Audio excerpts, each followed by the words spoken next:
మార్పులేని మత్సరపడని ప్రేమ చూపించినావు. దీర్ఘకాలం సహనము చూపే ప్రేమ నేర్పించినావు.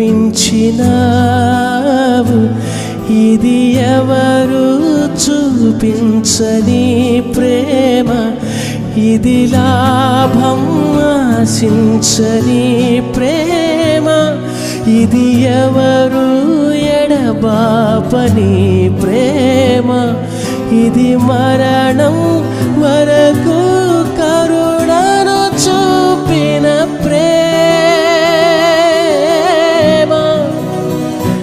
కంటి పాపను కాయురెప్పల నన్ను కాచెడియే